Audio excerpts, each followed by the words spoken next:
I didn't plan to make a scene. I planned to sleep to crawl into the dent of my childhood mattress and breathe in the faint lavender that once made summer nights feel almost gentle. The house greeted me with detergent-bright normalcy and parent smiles that were perfectly practiced, my mom's quick hello, my dad's joke about the weight of my suitcase, the choreography of people who have rehearsed the role of ordinary. So long, it fits like a uniform. I said I'd drop my bag in my room, and my mom said too quickly not to go in there. My dad said it was storage, his voice pitched at that careful register that isn't panic, but knows panic is nearby. They walked me to the guest room instead, a fold-out couch and an odd smell, and a blanket without a pillow as if comfort were optional, and I'd been assigned to prove it. We ate dinner like strangers trapped in a play where the lines have been worn smooth small talk about school and gas prices, a laugh that belonged to no one in particular, silences that had mass. I said goodnight early, but my back ached on the springs, and there was a sound in the wall like pipes or a small animal. And the word storage kept tapping its knuckles inside my skull. Sometime after midnight, I stopped pretending to sleep.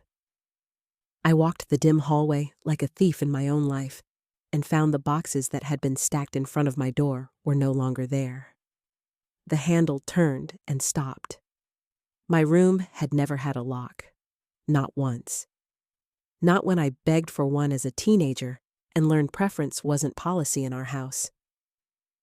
I stood like a question mark, and then remembered the secret routine, the back hallway behind the laundry shelf, the taped key in the usual place an old family habit folded into our walls. This key was new, bright, deliberate. I slid it into the lock and heard a click that sounded like an answer. The air inside smelled like dust and something bitter, as if the room had been holding its breath. I didn't get 3 steps before everything in me stopped. In the pooled darkness under a tarp sat the cases I knew by shape the way a child knows a parent's footsteps. The violin with the small gouge near the chin rests the cello's broad shoulder, the mandolin with its delicate bowl like a cupped hand. Not stolen then, hidden, not missing, claimed. My mouth was dry, and my pulse felt loud enough to disturb the neighbors. I didn't knock on my parents' door. I didn't whisper questions into their sleep to see what woke up. I walked outside and dialed 911 with fingers that could still remember scales, even while the rest of me shook. The dispatcher said help was on the way, in the voice of someone who has learned that soon has 1,000 meanings in the middle of the night. I stood by the mailbox with my coat half-zipped and counted the empty minutes until the quiet hum of a patrol car drew a line across the street. I told the officers everything like a person reading a statement they'd secretly been writing for years. My grandmother's instruments, the supposed break-in at her house, the insurance claim, the locked bedroom, the tarp, the cases, the pulse of betrayal that felt like it had its own temperature. One officer listened. The other went to the door. The house lit up in slow-motion stairs, hallway threshold. My parents appeared in sleep-soft clothes with faces that registered inconvenience before comprehension. The officers spoke low. I stayed where I was and watched shadows move behind the curtains like weather. Another vehicle arrived, the kind that moves evidence and grief. They cataloged each case with the kind of care that tells you someone understood the difference between expensive and priceless. My mother stepped onto the porch and didn't see me at first, then did, and went rigid with the recognition that isn't surprise so much as accounting. My father stood behind her. Neither of them spoke. Neither of them had to. When the officer asked if I had somewhere to go, I asked for the hospital. They drove me to the fluorescent sanctuary, where machines kept time at my grandmother's bedside. She was awake, alive, more herself than anyone had a right to be at her age after everything. I sat, took her hand, and said the instruments had been found. She closed her eyes, and something in the room loosened its grip. I did not tell her where they were found. I did not set my parents' names like weights on her chest. The nurse said that if she stayed calm, she would recover, and I wanted to ask what plan the world had for people who deserved more than calm and recovery. But I just nodded. Outside the room, my phone was a hive of missed calls and messages and voicemails, and the word daughter became an accusation sliding through static. My mother demanded to know how I could do this to them, and my father insisted that no one had died, as if mortality were the only measure of harm. I said it was my grandmother who mattered, and ended the call before they could use love like a ransom note. My sister Vivian called next, with a voice pitched to the exact note where superiority pretends to be concern. I told her what I had told the officers, and she told me I was dramatic, as if the part I played had been cast years ago, and my lines could never change. I blocked them and sat on a plastic bench and did not cry. I did not shake. I simply felt the hinge turn from before to after, and knew that it would not swing back. I used to tell myself we were normal. That's the hazardous magic of a certain kind of family. No shouting, no slammed doors, no bruises to map just a script of niceness and a steady pressure to be grateful. As the younger sister, I learned the physics of second place early. Vivian was the bright, edited version of a person that adults admire because they recognize themselves there. Teachers loved her questions. Boys respected her blazers. She said she wanted journalism, and then said she wanted the world, and everyone around us nodded, like the future had already thrown open its doors. I found the places where silence could still be music practice rooms, the backs of audiences, my grandmother's lap, as her hands taught me how to place a note and mean it. My mother made Vivian's favorite dessert. My father asked if Vivian needed water while I was mid-sentence. When I told them once that it felt like Vivian was their favorite, they laughed, as if I had said a cute wrong thing in a language I hadn't mastered. "You're imagining it?" my mother said. "You're being dramatic?" my father added, completing the chord they always played together. Later college made the difference louder, not because it rearranged the furniture of our lives, but because it took the doors off their hinges. Vivian had most of her tuition handled by my parents, and the ability to spend summers interning where influence is a currency that buys your next favor. I worked 2 jobs and learned the rhythm of overdraft alerts the way musicians learn to anticipate a measure before it comes. When I asked for help with textbooks, my mother's voice wrapped my request in a ribbon of guilt so neat, I almost apologized for having hands. Vivian studied abroad and reported that Florence made her a better writer. I made a meal out of 2 eggs and a story about learning resilience. Still, I might have forgiven all of it because some people are simply born with red carpets tied to their ankles, and the rest of us learn to step around the fabric without tripping. But there are lines you do not cross. There are things you do not turn into bargaining chips. My grandmother's instruments were one of them. She showed me the locked cabinet when I was still small enough that my feet couldn't reach the floor from the piano bench. Inside were stories disguised as wood and brass, the violin with its inlay like a constellation, the flute with keys that felt like leaves, the mandolin with a curve that taught my palms how to hold a thing worth holding. She told me they had moved through our family like a river that never forgets its source, played cared for, never sold, and that when it was time, they would be mine. Not as trophies, not as an apology for anything else, but as a continuation of a sentence that began before either of us were born. I never told anyone because the word sacred still meant something to me. When my parents found out, they reacted like tax auditors. "Not fair," my father said behind a door he assumed would close on sound. "They should be split," my mother said, and the phrase belonged to the whole family was simply another way of saying Vivian's name without having to say it. Vivian laughed at the oboe once called it the goose-sounding one, and I loved her enough then to pretend it didn't matter. My grandmother refused to be managed. She said she wasn't dead and wouldn't be bullied out of her own decisions while she was breathing. I thought the argument would go quiet. Instead, the back window at my grandmother's house shattered with convenient timing while she spent the night at the hospital for something small but unnerving, and when she returned, the cabinet was empty. She called me, and I heard a sound in her that I had never heard, not at funerals, not in grief. It was the sound of a map being torn along the wrong seam. I told her insurance could replace the money, and she told me this was not about money, and it felt obscene to have those two ideas in the same sentence. She fell ill, again weaker. A doctor recommending calm, like it was medicine the body could metabolize if we could just find where to get it. I sat at her bedside and watched the hours collect like coins in a jar that wasn't ever meant to be shaken. And then the locked door, and then the tarp, and then the truth sitting there breathing in my childhood room as if it were entitled to my air. The officers took the cases gently. My parents looked at me like I had hurled a rock through the fragile window we all agreed to pretend was bulletproof.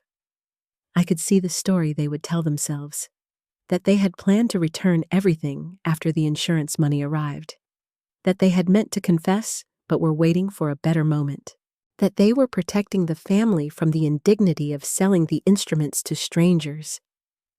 But I thought of my grandmother, asleep under fluorescent light while bounty hunters searched her house for a cabinet that now yawned like a mouth with its teeth pulled, and I knew excuses are simply lies with better handwriting. At the hospital, my grandmother squeezed my hand and said she had wanted me to have them because that had always been the point. I said I knew. I didn't say I was sorry that love sometimes looks like cruelty when you hold it up to light. I didn't say that when family weaponizes the word family, something in your chest must disarm the word, or you will bleed to death by inches. I slept an hour in a chair and woke to my mother's voice in my voicemail calling me ungrateful. I walked outside, watched the dawn let itself in through automatic doors, and felt something familiar in me go quiet, the way a stage empties after a performance. Not tragedy, not triumph, just an ending. When they pled guilty months later, house arrest, community service felony record, it didn't feel like winning. It felt like the day after a storm, when you go outside to count what's missing and realize your favorite tree is still standing, and that has to be enough. Vivian disappeared from the internet, then reappeared with an inspirational quote and comments disabled, which is another way of saying the show must go on without witnesses. I stopped checking. The instruments came home to my grandmother, and we placed them in a corner at her 90th birthday party, where the afternoon light could bless them. I didn't expect anyone to play. Then she stood across the room with the kind of balance that makes you wonder if Grace has a lifespan, and sat at the piano. She played just long enough to make my throat tighten and the room go still. Someone told her 90 looked good. She said she might have another decade left if nobody tried to kill her again, and everybody laughed because it's easier than testifying. I did not laugh. I believed her. I don't know if I went too far or not far enough. I only know that what we protect reveals what we are. The music came home. The silence also came, but it belongs to a different house now. My parents believed family meant ownership. They thought bloodlines gave them the right to twist every inheritance into their version of fairness, which meant Vivian's comfort was always priority. For years, I let that definition guide me too, because it was easier to live inside their script than to edit the lines. But the night I called 911, I stepped outside of it. The patrol car took me to the hospital, and for the first time in my life, I chose my grandmother over the parents who had written me into silence. At her bedside, she held my hand like the act itself could stitch something back together. She didn't ask about the fight, or the police, or what came next. She just whispered, "Thank God when I said the instruments were safe." Her voice cracked like old wood, but carried weight enough to hold me steady. I didn't tell her that my parents had been the thieves. I wanted to. The words gathered on my tongue like teeth clenching before a shout, but they never left my mouth. Sometimes truth doesn't heal. Sometimes it detonates. And she had endured enough detonations already. I let her drift back to sleep and sat in the chair watching the slow rise and fall of her chest under hospital light. The next morning, my phone filled with more calls and texts than it had ever carried. My parents left voicemails that swung between begging and fury. My mother accused me of humiliating them in front of the neighborhood, as if fraud and betrayal were fine so long as no one saw. My father insisted Grandma hadn't died, so no real harm was done. They said I'd betrayed them, turned against my own blood, destroyed the family. It was a strange symmetry hearing them describe me the way I had felt about them for years. When I didn't respond, they used the final weapon banishment. "You're not our daughter anymore," my mother said flatly. My father muttered in the background, "She's old anyway," and I realized he had said the quiet part out loud. They had been waiting for time to finish their work for them, as if death was a financial transaction pending approval. I hung up and blocked both numbers. 10 minutes later, Vivian called. She tried calm at first, the tone of a mediator rehearsed in front of mirrors. She said she'd heard what I did. I said I did what was right. She said I was dramatic, selfish, that no one had been hurt, that Grandma was old and fragile anyway, that it wasn't worth tearing the family apart over a few wooden boxes filled with history she didn't even understand. When I told her Grandma had been hurt, she rolled her eyes through the phone. "Romy, you always act like the world is against you." That was her chorus. I let her sing it one last time, then blocked her too. Outside the hospital, the morning felt almost cruel in its brightness. I sat on a bench, not crying, not shaking, just finished. The officers had taken the instruments as evidence, and my parents had been left standing in their hallway with silence for company. I had no home to return to now. But inside the hospital room, Grandma was still breathing, and that had to be enough. Weeks slid into months, and the court dates turned what had been whispered into public record. Felony charges, 1 year of house arrest, 400 hours of community service, ankle monitors they couldn't hide under the same sweatpants they'd worn to greet the police. The neighborhood that once waved now crossed the street. Their names became a cautionary tale in grocery store aisles. They issued a courtroom apology not to Grandma, but to a judge, to the official transcript that would archive their shame. Grandma refused to attend. No family sat in the benches behind them, not even Vivian. She retreated from the internet, then reappeared with filtered photos and quotes about peace comments turned off, pretending narrative control was the same as innocence. I didn't check more than once. I didn't need to. I had stepped out of that orbit. Instead, I focused on Grandma. She turned 90 with a laugh that felt stronger than some people's entire bodies.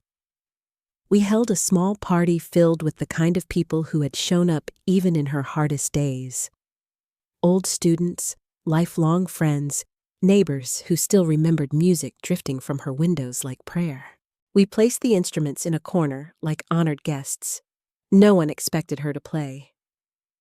But late in the afternoon, she rose, walked to the piano, and set her fingers down as though the keys had been waiting for her all year.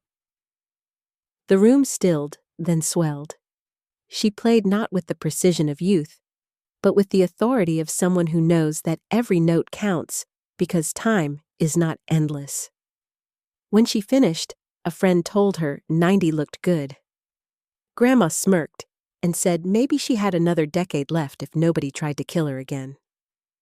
The laughter that followed was loud enough to shake the walls, but I stayed quiet because I believed her. And belief felt heavier than sound. That night, as I helped her back to bed, I realized that families can fracture and still leave you with roots. Blood may betray, but music remembers.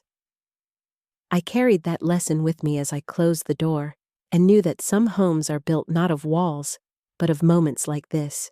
I didn't hear from them again for a long time, and when I finally did, it wasn't directly. A cousin texted in hushed shorthand that the sentencing was complete, and the verdict had landed harder than anyone had expected. 1 year of house arrest. 400 hours of community service. Both of them branded with felonies they could never wash away. They wore ankle monitors, now their movements rationed like contraband. Neighbors whispered in grocery store aisles and crossed the street when they saw them. No one stopped by, not even the ones who once treated our house like a second living room. Their shame had been filed into the public record, and for the first time in their lives, they couldn't spin it into a prettier story. I didn't celebrate, but I didn't mourn either. It felt like watching a storm roll across a town you no longer live in. The destruction is real, but it doesn't touch you the same way anymore. Vivian Ever, the curator, vanished from social media for a while, then reappeared with a new profile picture and an inspirational quote about finding peace within yourself. Comments disabled. She had always known how to control the narrative, even if it meant silencing every voice that didn't agree with her own. Last I heard, grad school was on pause, and the big trip abroad was nothing more than a dead link in a conversation that had once been her whole future. She was back home, suspended between plans, pretending the world hadn't noticed the cracks. Me, I stopped checking. I no longer needed updates about people who had chosen greed over family. Instead, I poured myself into music again. Sitting beside Grandma while she recovered gave me a kind of clarity no lecture hall ever had. She would drift in and out of sleep machines, keeping pace with her breathing, and I'd sit at the piano tucked into the hospital's common room, letting the notes spill out. Other patients would listen, some silently, some with tears they pretended to hide. The music wasn't just for her. It was for me, too, a reminder that some legacies can't be stolen even when people try. When she finally came home, the first thing she did was ask for the instruments. They had been released from evidence and cataloged into a world of paperwork, but eventually they returned to her like children finding their way back. We placed them carefully in her living room, their cases lined along the wall, more museum than home, but safer that way. She ran her fingers over each one like she was checking for a pulse, smiling with the kind of relief that makes you younger for a moment. I didn't touch them right away. They felt too heavy with history, too full of what had been risked and almost lost. But she insisted, said they were meant for hands that knew how to listen as much as play. So I picked up the violin, drew the bow across the strings, and let the first trembling note fill the room. It wasn't perfect. My hands shook, but Grandma smiled and nodded, and that was enough. We practiced together every evening, her on the piano, me on the violin. She moved slower now, sometimes pausing to rest between measures, but the music still belonged to her. Every session felt like stitching a wound we both carried. Each note was proof that the thread hadn't snapped completely, that even after betrayal and loss, sound could still find its way home. I thought often about my parents during those nights, about what they must have felt sitting in their house, forced to confront the silence they had created. Maybe they cursed my name. Maybe they convinced themselves it had all been a misunderstanding. Or maybe they sat with the quiet and realized for the first time how much noise I used to bring into that house, with my practicing, with my laughter, with my attempts to make space in a family that never wanted me whole. Either way, I didn't call. I didn't write. Some doors once locked should never be reopened. The community saw what happened too. Word spreads fast in small neighborhoods, and people who once admired my parents' perfect holiday displays and polished small talk now looked at them like walking cautionary tales. I heard from the same cousin that my mother had stopped going to church, that she couldn't handle the stairs.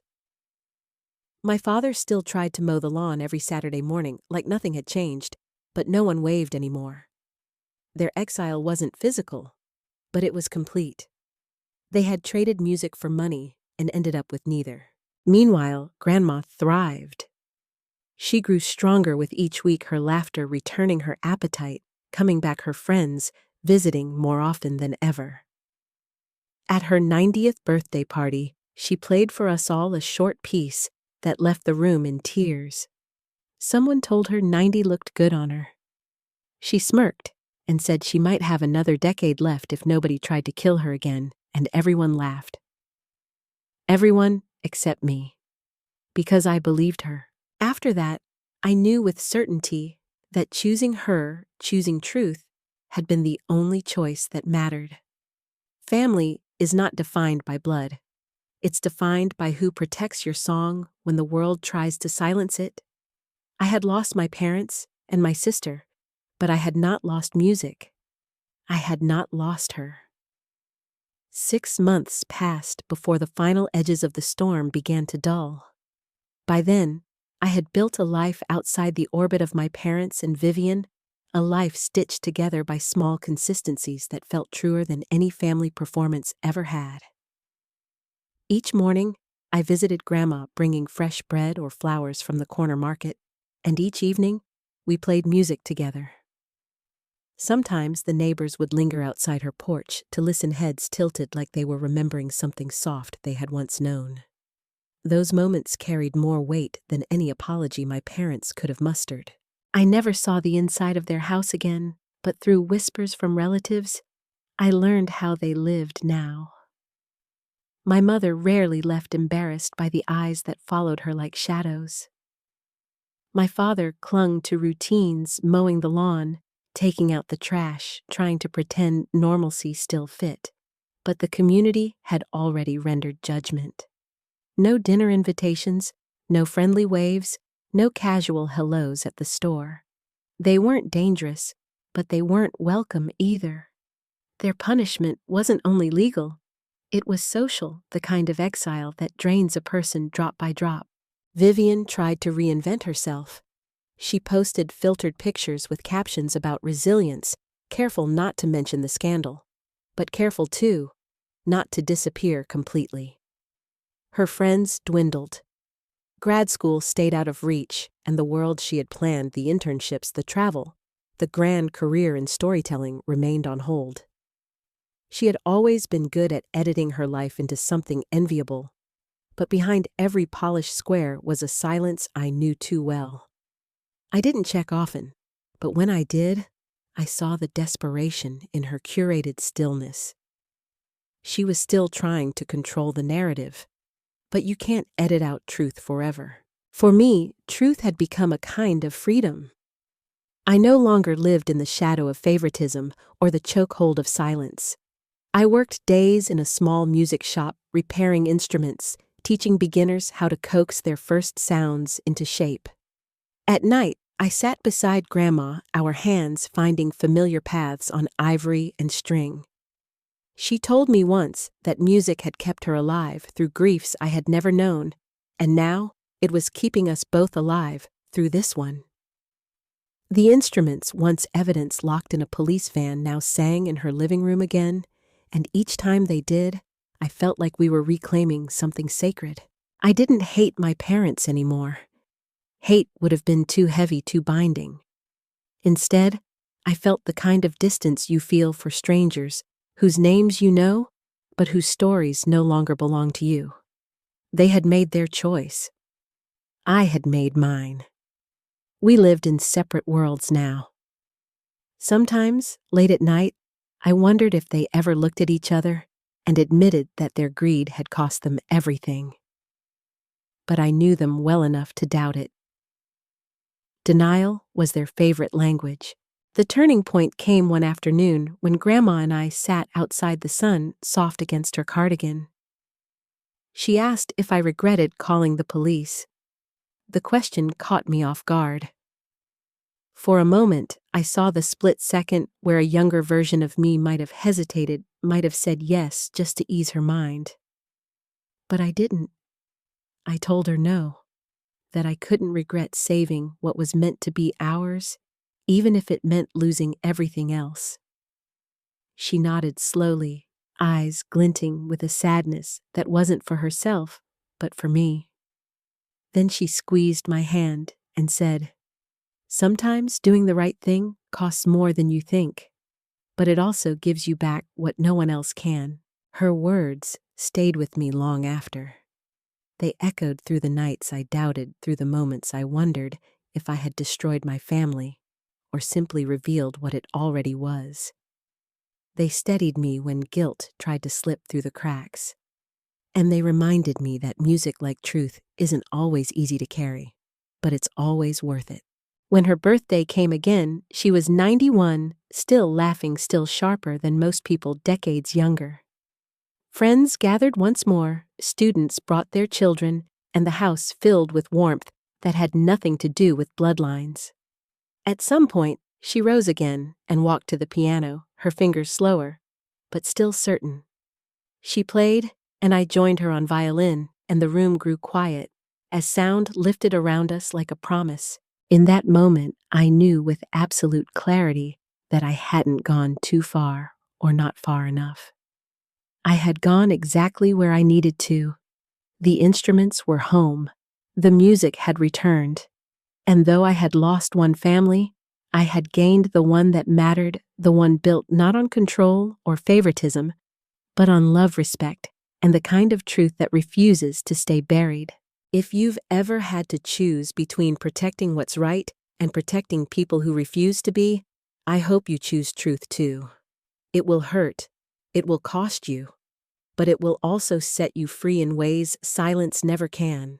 If this story resonated with you, please like, share, and subscribe for more stories that reveal the hidden truths families try to bury. I'd love to hear your thoughts. Leave a comment below and let me know what would you have done.